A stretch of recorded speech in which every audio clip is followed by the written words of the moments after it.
ప్రకటిస్తున్నాం. సువార్త ప్రకటిస్తాం. చర్చిలో చెప్పమన్నారు ఇవాళ. అయ్యా ఆమెకి వాళ్ళ వేరు మేము వేరు. మన కోసం లోకానికి మన గొప్ప స్థానం వదిలి భూమి మీదకి వచ్చి మన కోసం సిలువలో ప్రాణం వదిలేశారు. కాబట్టి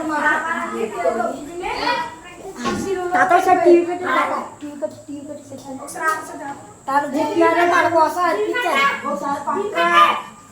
ఒకసారి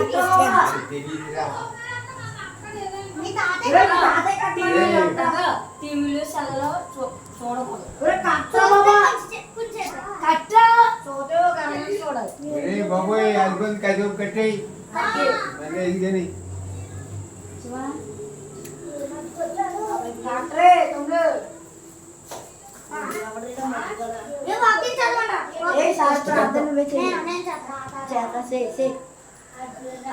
యేసు ప్రభు మన కోసం తను ఉన్న గొప్ప పరలోకాన్ని వదిలేసి మన కోసం ఇక్కడ భూమి మీదకి వచ్చి మన పాపాలన్నీ ఒప్పుకొని సిలువలో ప్రాణాన్ని వదిలేశారు.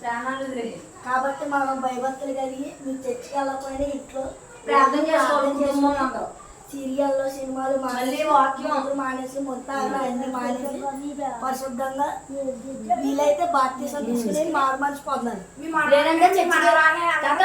లేదంటే చర్చికి రాకపోయారనుకో ఇంటికి కుటుంబం అందరూ ఇంట్లో ప్రార్థన చేసుకోండి. చిన్న వాక్యం కూడా చాలా వాక్యం చదువుతాను. వాక్యం ప్రార్థన చేస్తాను.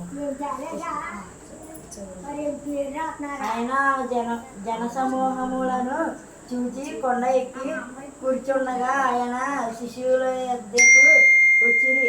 అప్పుడు ఆయన నోరు తెరచి ఇలాగూ బోధింప సాగెను. ఆత్మ విషయమై దీనులైన వారు ధన్యులు, పరలోక రాజ్యం వారిది. దుఃఖపడి వారు ధన్యులు, వారు ఓదార్చబడి. సాత్వికులు ధన్యులు, వారు భూలోకమును స్వతంత్రించుకున్నారు. పరలోకమందు మా తండ్రి నీకు వందనాలు. ఈ గడిచిన కాలం నుంచి మీరే మాకు తోడున్నారు యేసయ్య. తాతయ్యకి నీ మామని మేము సువార్త ప్రకటించినప్పుడు ఈ తాత మామ అర్థం చేసుకునేటట్టు మీరే మాకు జ్ఞానం చేస్తుంది. మమ్మల్ని దీవించండి, తాత మామల్ని దీవించండి. వేస్తున్నాము వేసుకుంటున్నాం తండ్రి.